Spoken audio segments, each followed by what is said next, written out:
All right, here we go. MG TD.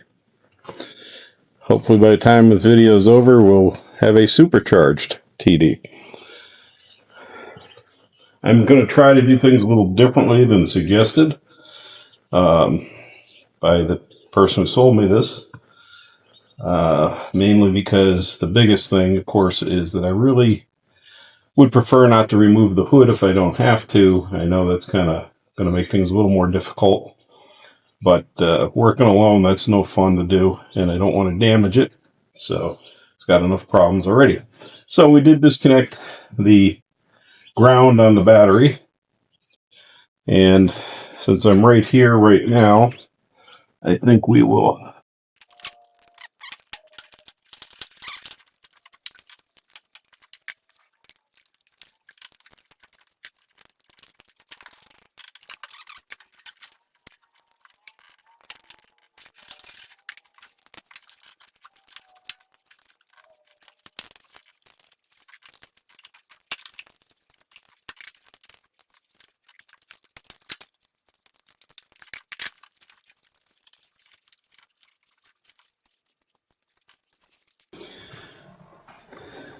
okay, on this side, we gotta take the radiator support out. They say take the horn out. I'm not gonna be putting them both back in, I guess. Fuel line has to come off. And we have, of course, a mix of different size. We have some standard metric bolts, and we have some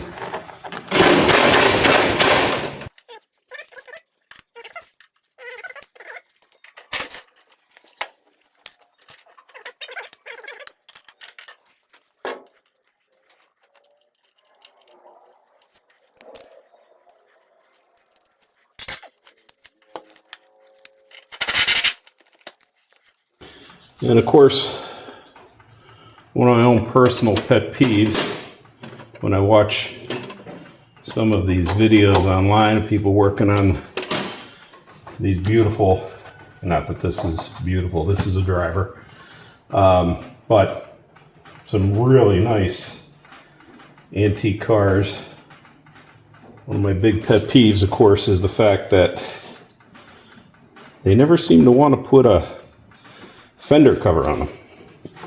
They're working on these totally restored cars in beautiful condition.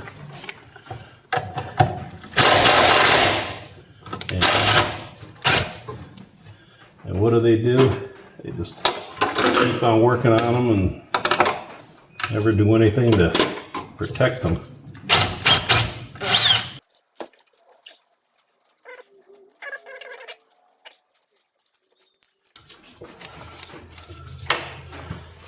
But for right now, let me get a few more things out of the way here, like the fuel line, and we've got to disconnect the choke linkage and the throttle linkage and disconnect the overflow pipes.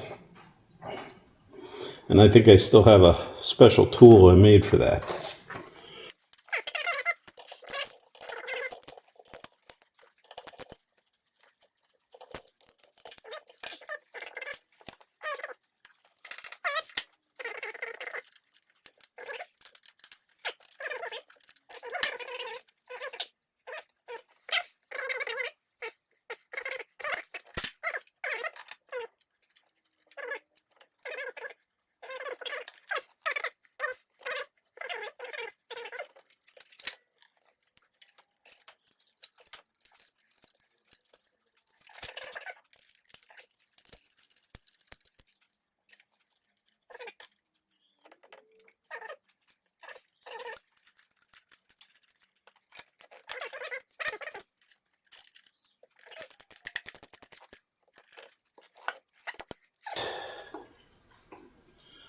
As you can see, we got a new fuel pump on here too, not because of the supercharger, but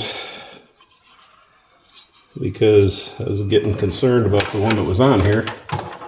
The original, made original style. I don't know if it was how original it was, but I had this to a body shop, and when I went to get it back, they said it wouldn't start. When I got it back, I got it started no problem, but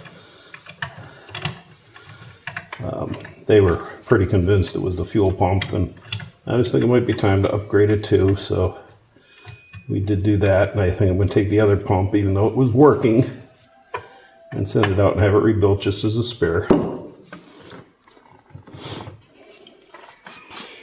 And like I said, we got to get those linkages off of there. And then the carbs and the horn and the belt and the pulley and all that other good stuff. So, like I said, I'm going to try to cheat a little bit here. I'm going to leave the hood on and see, it seems like I should have enough room to get that pulley off. It doesn't look like the cross member is going to interfere.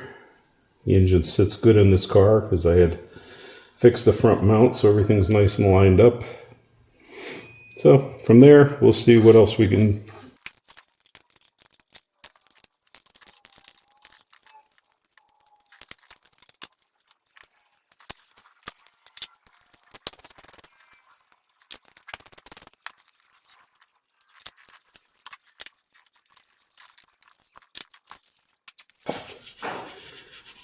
And voila, carbs are off.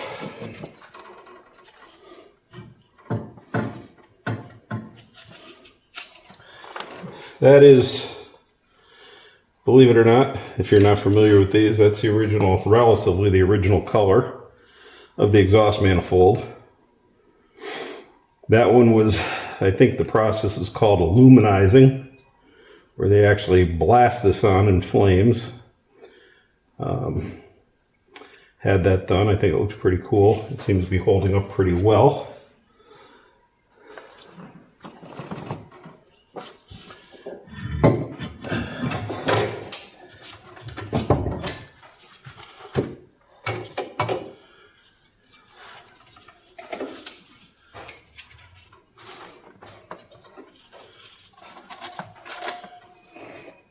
And even the gasket looks good. Not bad. Especially around the exhaust. We'll check all that, make sure it's nice and clean before this stuff goes back together. I think next, I do have to get down in here to take this one clamp bolt loose. Which again, I think if I remember correctly, pretty much everything on this engine is metric. Car is Whitworth. I don't think we threw any standard bolts in the mix, but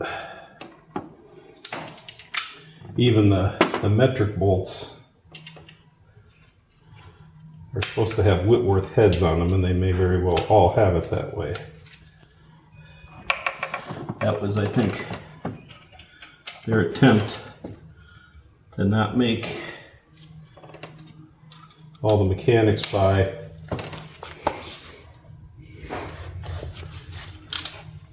more and more tools. Apparently, over in England, the powers to be don't have a stake in all this like they do here in the United States. We do everything we can to kind of stick it to us.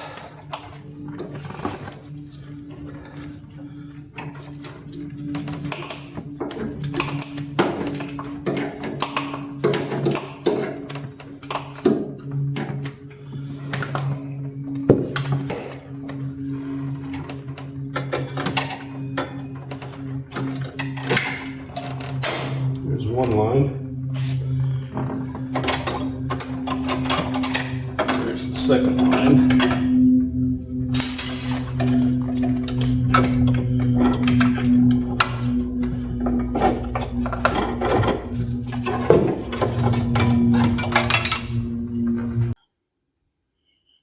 Okay, this is where we're at.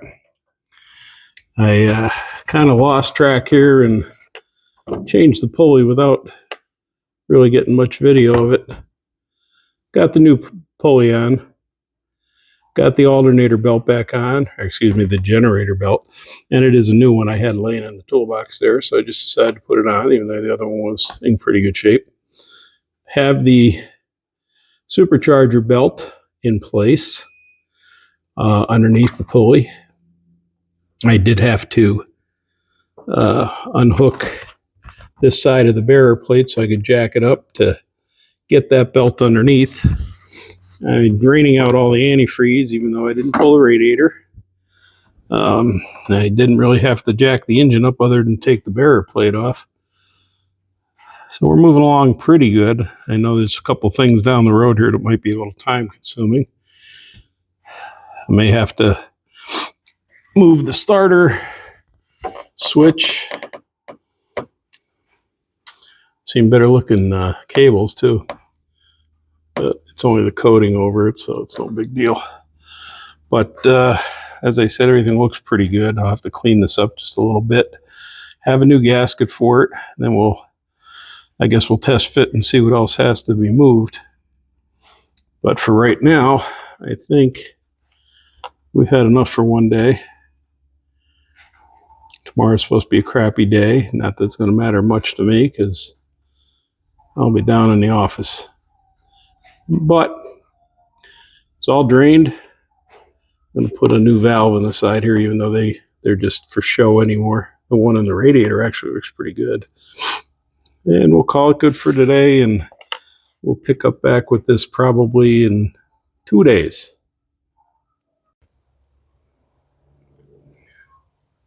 Yeah, here's a little sneak peek at something. Look what I found. An original steering wheel for a 1969 Triumph TR6. Hard to find. Needs a restoration. We'll see if we can get it done or not. Show you a couple of the other little goodies we got going on here before we get back on that supercharger. How about these little goodies? Original style reproductions, of course, of the original radiator hoses, or the hose assemblies for a 1969 TR6. Again, a lot of these things were only used on the 69. They were carryovers from the TR250 and the TR5. So let's move on to bigger and better things. And what do you think of that? Isn't that one of the prettiest things you've ever seen? That is the supercharger, an Eaton supercharger.